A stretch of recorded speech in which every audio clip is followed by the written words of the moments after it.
nothing to do but loiter around and hang out in the market, right?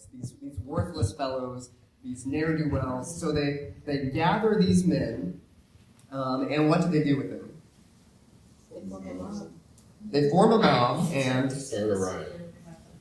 yes, set the city in an uproar and attack the house of Jason and drag Jason and some of the Christians before the city officials. Now, when they bring them before the city officials, what do they accuse Paul and these Christians of? Yes, let's back up before that. That's part of the accusation. Yes, they've turned the world upside down. And they come here too. Yes, they come here too. Yes. Jason received them. They're acting against the decrees of Caesar and saying there's another king, Jesus. So by saying these men have turned the world upside down and they come here also, kind of using his companions of being troubled.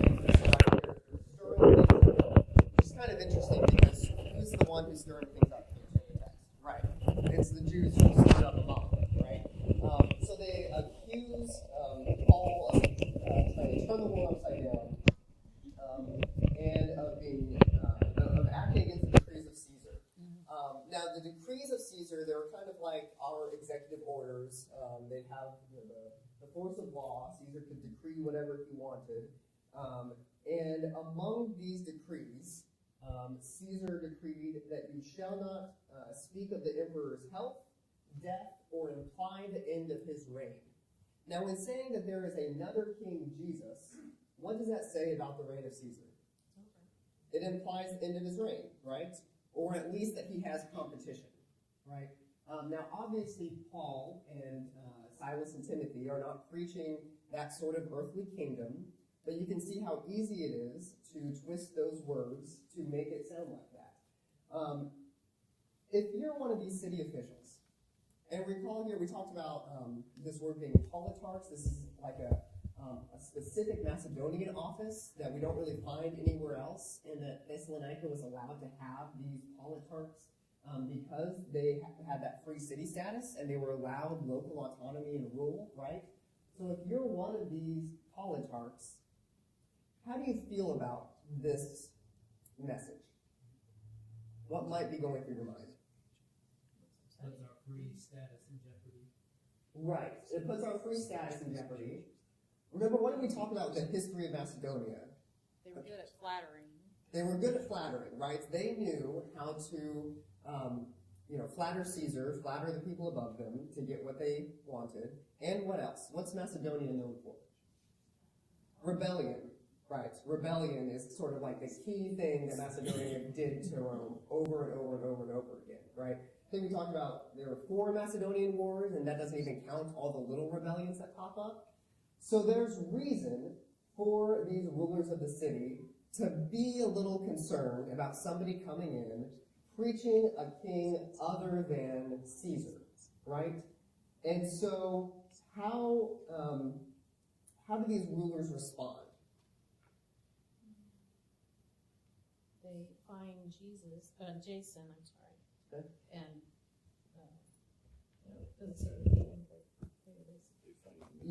Yeah. So they're disturbed when they hear these things, and so they do take money as security from Jason and the rest. So on the plus side, they didn't jail them, which is nice. We don't know exactly what it means that they took money as security. Maybe this is sort of like bail, like they took money so they didn't have to imprison them. Maybe this is a fine. It's been suggested that maybe this is like a guarantee that they're not going to continue preaching this message. We don't read that, and Paul doesn't seem to indicate that there was anything wrong with their response in this scenario, so I don't know that I would think this is like some sort of security that they're not going to preach Jesus. That doesn't, I think, fit anything else we see, but somehow they were penalized for associating with Paul. So the officials take money from Jason, and then they let Jason go. In verse 10, the brothers immediately sent Paul and Silas away by night to Berea, and when they arrived, they went to the Jewish synagogue. So Paul and his companions flee by night to avoid the city officials and go to Berea. So let's keep reading then in verse 10, or I guess picking up in verse 11 through verse 15. So they come to Berea. Verse 11, now these Jews, that is the Berean Jews, were more noble than those who were in Thessalonica. They received the word with all eagerness, examining the scriptures daily to see if these things were so. Many of them therefore believed, with not a few Greek women of high standing as well as men. But when the Jews from Thessalonica learned that the word of God was proclaimed by Paul at Berea also, they came there too, agitating and stirring up the crowds. Then the brothers immediately sent Paul off on his way to the sea, but Silas and Timothy remained there. Those who conducted Paul brought him as far as Athens, and after receiving a command for Silas and Timothy to come as soon as possible, they departed. Okay, so Paul flees Thessalonica by night and comes to Berea and immediately goes to the synagogue like he always does. Paul seeks out synagogues to preach the word first, and then once he's rejected in the synagogue, he goes elsewhere to preach to the Gentiles. And he finds that the Jews in the synagogue in Berea, most translations have something like were more noble-minded than those in Thessalonica. What made these Jews more noble-minded? They were eager. They received. Yes. Two things. They received it with eagerness, and then the second thing is they searched the scriptures to see if these things were so. Both of those things made them more noble. And I think there's a third thing that's implied here. I think when I was young reading through Acts and hearing about this, we emphasize the search in the scriptures daily, and I think I didn't fully understand the big picture of what was going on here. This is not comparing the Christians in Thessalonica to the Christians in Berea. And that's sort of the impression that I had, that like the believers in Thessalonica, they were okay, but they weren't as diligent about searching the scriptures as the Christians in Berea. That's not the case. Who's he comparing here? The Jews, right? The Jews he was preaching to. So in addition to receiving the word with eagerness and searching the scriptures, what else made these Jews different from the Jews in Thessalonica? They accepted the gospel. Be challenged on what they had been taught before, and at least hear an idea and search for evidence. Yes, so they were willing to be challenged and compared to scripture. And many of them believed, not just some. Okay, many believed. And what else? How were the Jews in Thessalonica not noble-minded? They got jealous and They followed Paul. yes, before we get there. So they got jealous and ran him out of town, right? The Berean Jews were more noble-minded because, yes, they were eager to receive the word, they studied the scriptures, and also they didn't run Paul out of town, right? And Paul was trying to reason with him, and to reason means to have a dialogue, talk about they weren't ready to do that. Yes. So the Jews in Berea are more willing to listen to Paul, and because of that, many more are converted, and Paul is much more successful in Berea. But then we see something happens. The Jews in Thessalonica hear where Paul is gone, and they follow Paul. They're not content to keep him just out of Thessalonica. They want him gone. So these jealous Jews follow Paul. They stir up the crowds again. Now remember, they accuse Paul of being the agitator, but they are the ones going around agitating the people. And so the Berean Christians have to send Paul away by sea, and Paul does what with Silas and Timothy? Yeah, he leaves them behind for a while. Paul himself goes to Athens and instructs then Silas and Timothy to come to him as soon as they can. All right? So Paul again has to flee. He's left behind a couple of workers for a while, and Paul's going to go to Athens by himself in verses 15 through 34. We're not going to read all of this. This is, of course, the account where Paul is in Athens, and we see him seeing the idols, and he sees the idol to the unknown God, and he preaches in Athens. And we don't know exactly how long Paul is in Athens, but there's something that happens while Paul's in Athens that we don't read in Acts. Flip over to 1 Thessalonians 3 real quick.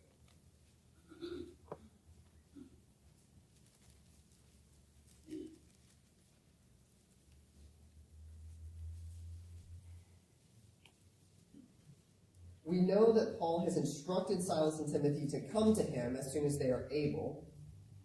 And we don't read about that happening in Acts 17, but in 1 Thessalonians 3, starting in verse 1, Paul says, "Therefore, when we could bear it no longer, we were willing to be left behind at Athens alone, and we sent Timothy, our brother and God's co-worker in the gospel of Christ, to establish and exhort you in your faith, that no one be moved by these afflictions." So, Paul says in Athens, at least there was a period where Timothy seems to catch up with him. And then Paul says he was content to be left alone in Athens again and send Timothy where? To Thessalonica. All right? So at some point, while Paul is in Athens, Timothy seems to join Paul, and Paul says, "I need you to go back to Thessalonica and check on them." And so we come to Acts 18. I'm going to read back in Acts 18, verses 1 through 5. "After this, Paul left Athens and went to Corinth. And he found a Jew named Aquila, a native of Pontus, recently come from Italy with his wife Priscilla, because Claudius had commanded all the Jews to leave Rome. And he went to see them, and because he was of the same trade, he stayed with them and worked, for they were tent makers by trade. And he reasoned in the synagogue every Sabbath, and tried to persuade Jews and Greeks. When Silas and Timothy arrived from Macedonia, Paul was occupied with the word, testifying to the Jews that the Christ was Jesus." Okay, so Paul leaves Athens, and we're looking at our map up here. Paul was run out of Thessalonica to Berea. He's run out of Berea, goes down to Athens. He seems to leave Athens peaceably and goes to Corinth. And it's from Athens that Paul sends Timothy back to Thessalonica. And now that he's in Corinth, in Acts 18, we see Timothy and Silas catch back up with Paul in Corinth. So Timothy brings Paul, again, we don't read this here, we're going to see it in 1 Thessalonians, brings Paul news about how the Thessalonians are doing. And it seems to be at this point that Paul finally writes, I'm behind on my points. It seems to be at this point that Paul finally writes 1 Thessalonians. Because Paul is going to talk in 1 Thessalonians about the report that he receives from Timothy at this time.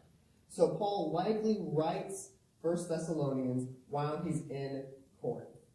Now I want to mention something. Sometimes it's proposed when Paul gets to Corinth, what does it say he does at first? Yeah, he works as a tent maker. And it's been proposed that maybe Paul is kind of discouraged from preaching, and so he picks up this work instead. And it's once Timothy gets there that suddenly he hears the Thessalonians are doing well and receives this sort of boost and becomes occupied with teaching the word. That is possible. Some people have proposed that. That's not the way I read this text. Both in Corinthians and in Thessalonians, Paul is going to talk about how he worked with his hands to set the believers an example, not because he was wanting to find some other employment aside from preaching. So we know that at least part of Paul's intention in working as a tent maker was to set the Christians an example of how to work with your hands and not be dependent. And so when Silas and Timothy arrive in Macedonia, instead of reading this as Paul becoming occupied with the word, it says Paul was occupied. I take it to be that Silas and Timothy find him already fully engaged in preaching and teaching the word in Corinth. In any case, we're going to read down in verse 11 that at this point, Paul stays in Corinth for 18 months, and that this overlaps with Gallio's proconsulship, which we read about in verse 12. When Gallio was proconsul of Achaia, the Jews made a united attack on Paul and brought him before the tribunal. This is how we can start to date I've given you a lot of dates. This is how we can start to figure all of these out. Because the proconsulship of Gallio, spanned 50 to 51 AD. All right, so it's from this historical note that we work backwards and can figure out the 49, 50 AD time frame that I was talking about for visiting Thessalonica and writing First Thessalonians. All right, so let's focus just a little bit more on this timeline and exactly how these things started to play out. What I'm going to put up here, some of these things, like we know Paul was in Corinth for 18 months. So there are some things where we have firm time frames. Again, we also know that Paul was in Thessalonica for how long? 15 to 27 days, right? So we've got some firm time frames. We also know generally how long it took to travel places. There are some places Paul stops where we don't know exactly how long he stayed there. So I'm going to put up sort of like a minimum timeline of if he moved through these cities pretty quickly, how long it would have taken for these things to transpire. So again, Paul probably wrote 1 Thessalonians in 50 AD, some sort of minimum time frame of 3 to 4 months after leaving Thessalonica.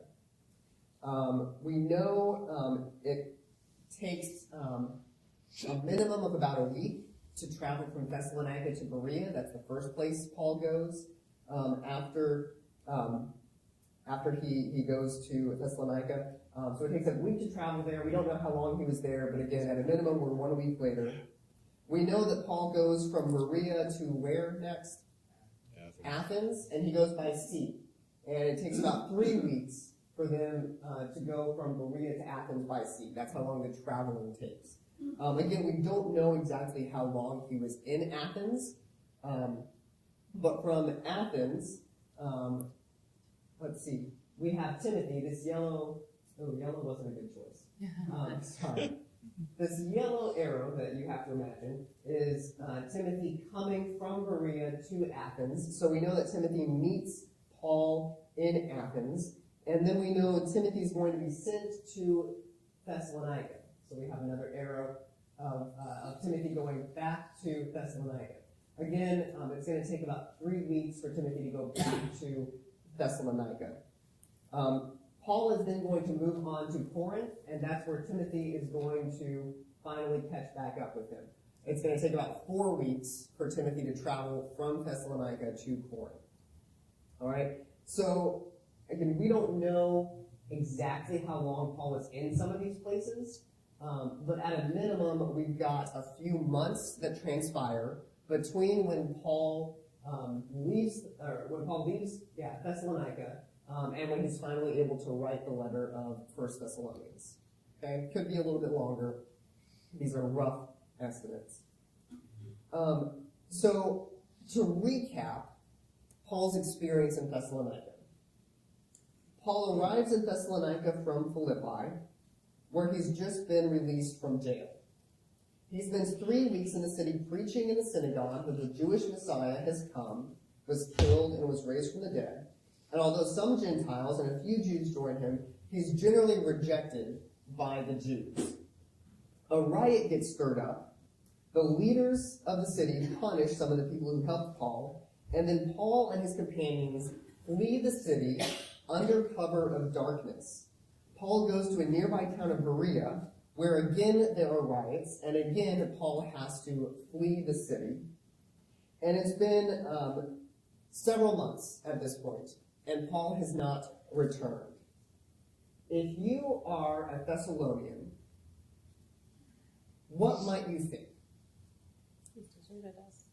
Maybe Paul's deserted us? Yeah, what else? Could be dead? Maybe. What else? What are we supposed to do now? Yeah, what do we do now?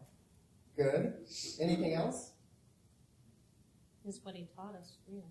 Is what he taught us real? Yes. This guy shows up for 3 weeks, preaching this sort of quote-unquote new religion, and then disappears in the middle of the night and we hear the same thing happens in the next town, and now he's split.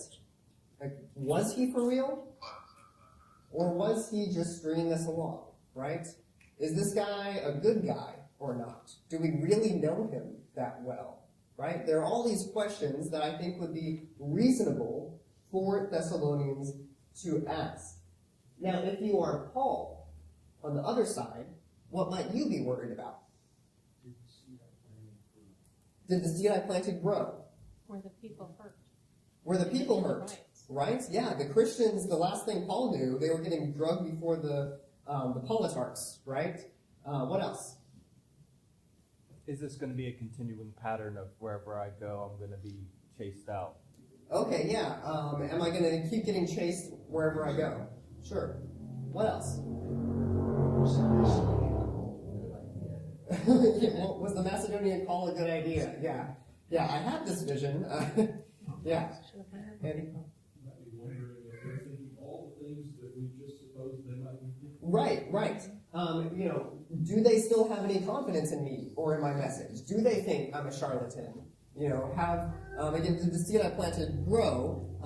Or is it the seed on rocky soil that grows and then persecution comes and they all fall away, right? Are there still even Christians there at this point, right? So lots of reasons for the Thessalonians to potentially be skeptical of Paul, and lots of opportunities for Paul to worry about the Thessalonians. And so that's why Paul is going to send Timothy from Athens back to Thessalonica. And that's why when Timothy returns and meets Paul in Corinth, Paul is going to write this letter of 1 Thessalonians. So that brings us to a few purposes of Thessalonians. The first is Paul's thanksgiving. Paul is so grateful that the Thessalonians have been enduring their suffering faithfully. And he expresses that thanksgiving in significant, powerful terms. Paul's very grateful. He also wants to address any lingering concerns there might be about his own trustworthiness. And we're going to see this come through a few times. Where Paul, it's not like he defends himself to the same extent that's in 2 Corinthians he does, but Paul wants to be able to explain how things played out. So he's going to defend his own trustworthiness. Also, he was just there for a few weeks, right? And so Paul is going to address some practical teachings about life as a Christian, and perhaps address some questions that Timothy brought Paul from the Thessalonians, right? Again, these are relatively new Christians. They only had Paul preaching there for about 3 weeks, and then they've been left essentially on their own. And so Paul is going to try to give them some more practical teachings and address some lingering questions that they may have. I was going to ask then why we should study 1 Thessalonians, but since we have 1 minute left, I'm going to tell you some reasons why I think we should study the book of Thessalonians. This is either Paul's first or second epistle. So it is very, very early on in Paul's writings. And it's written to a fledgling church that has just come out of idolatry. We know not everybody there was idolaters, but Paul's going to say in chapter 1 that they came out of idolatry. So we know some of them were. And these are Christians who are already facing persecution from neighbors and authorities. And so in this letter, we see Paul's character and we learn from his example. And he's going to point to himself as an example in this letter. And we're going to learn about how Christians should live and act in a hostile society, as these Christians were already facing persecutions. We're also going to learn some of the things that Paul considers foundational for recent converts to understand. They didn't get a lot of teaching from Paul in person, so Paul is going to supplement that teaching here in 1 Thessalonians. And then, perhaps, thanks to Paul's abrupt departure and the Thessalonians' possible confusion about some things and the questions they send to Paul, we get one of the clearest pictures of the resurrection in the New Testament in 1 Thessalonians. So with that, we are going to conclude this morning. and we look forward to picking up in 1 Thessalonians 1, finally getting to the letter, next Sunday, as we start to look through how Paul addresses these concerns and starts to supplement this young church's teaching with his first letter to the Thessalonians.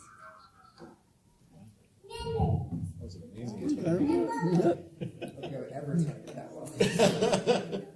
So have you ever just It says it's amazing timing. It said it's like word. It said classes. Never I know it may differ on some of our interpretation.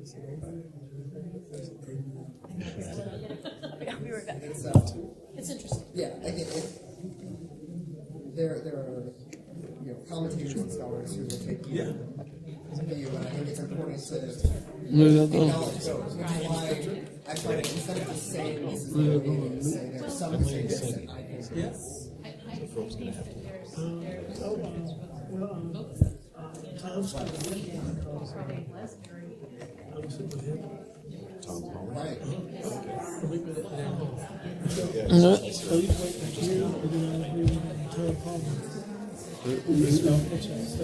good. Yeah, and we see it You're saying what? Take your time, dude. I don't think that he was taking somebody Well, we did, but we didn't nail down a date, so it kind of got. Take time, please. Okay. Yeah, you're right. I was thinking of. Are you going? They're going to come back here. You want to let me know which week is best? When, not right now. Yeah. Check the calendar. Good. Y'all doing all right? Yeah, still on pad time. I woke up at 3 this morning and I've been able to make it sleep. So Oh, I bet. it was yesterday was technically a 36-hour day. So we were in Kyoto. Yeah, we were in Kyoto. Took the bullet train to Tokyo. Left there at 6. Landed here at. Left Tokyo at 6 p.m. Got here at 6 p.m. So because we went backwards in time. So Yeah, it's amazing. Upright. we've been trying. Do you drink coffee? Yes. Okay, yeah. I was going over there today. Okay, that's fine. I just was like, okay. I had all the other stuff for everybody else. I said, I'll just bring it.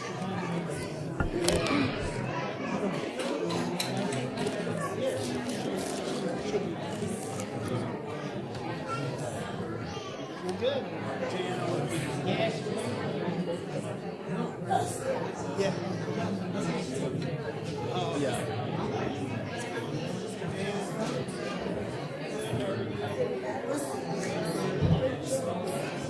Yeah, well, I have to talk to her. Got me over this.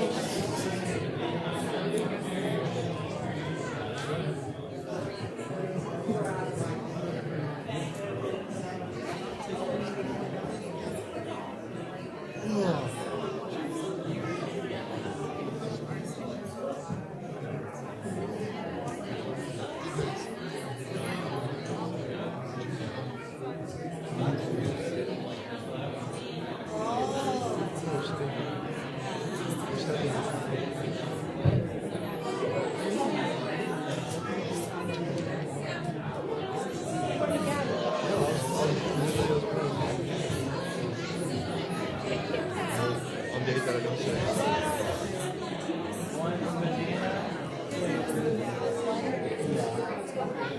no.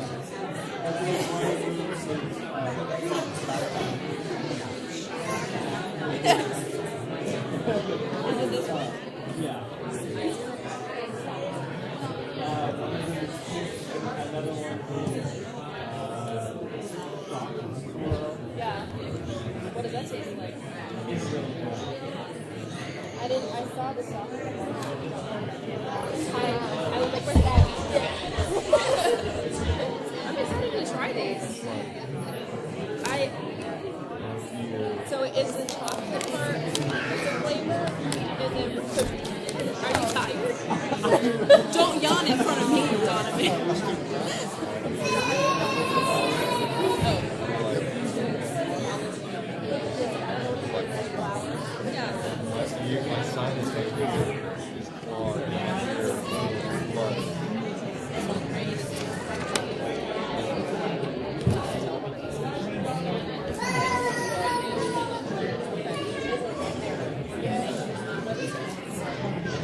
He said it was black.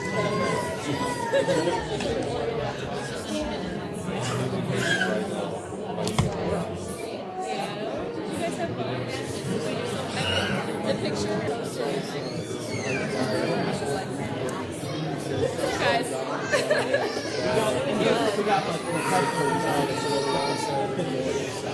Oh, so you did like a photo shoot with those.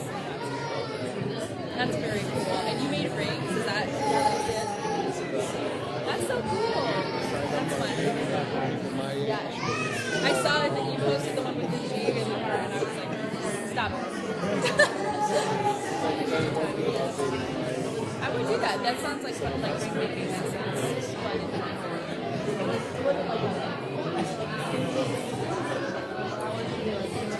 Yeah.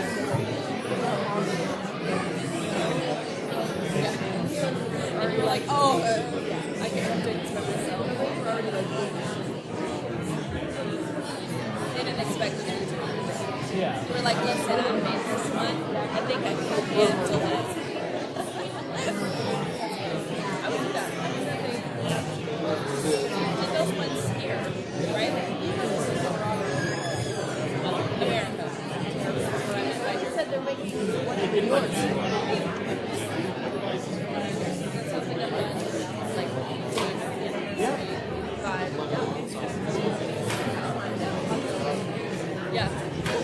I forgot that you guys had done that.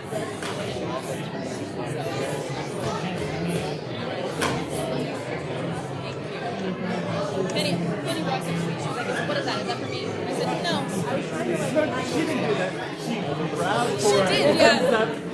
It's like, whoa. We got her stuff fixed up. Anything. She doesn't know Jocelyn is like a big gift. She's always got like a present from somebody, and every time Penny sees her, she's like, "What is that?" No.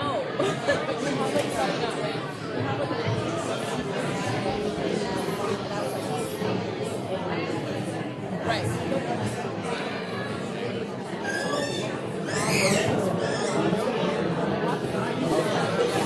You gotta like toss it behind your back.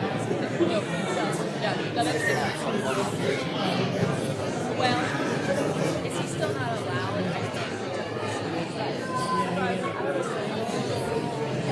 Just don't, yeah,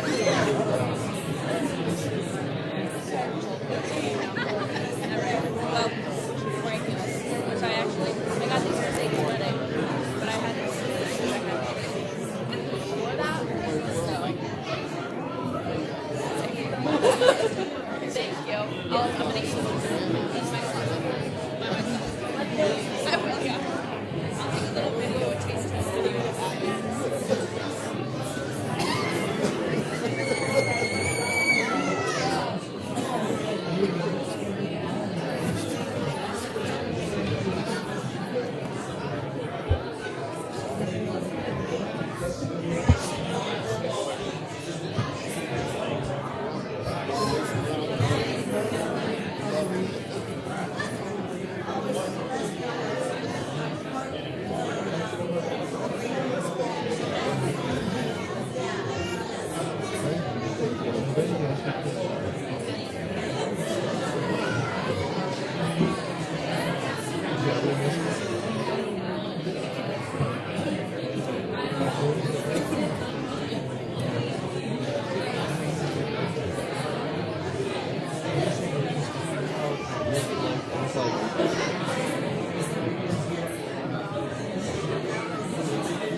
this is it right here. I'm a pop it and it's pop it. It pops, but it's still I did it in the sink. I come out with water and try to clear it out.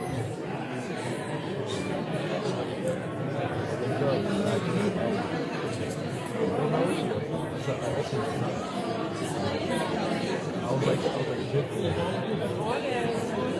was on my back, but I was like, so realistically, if it was lean this way, it would have cleared out.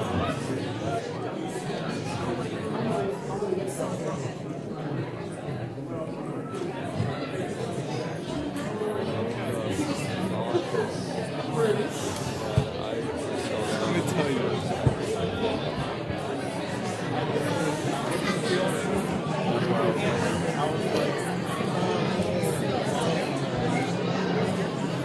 Your sinus is one of like your center, something like center of gravity. And like your eardrum is center of gravity. And one of them off,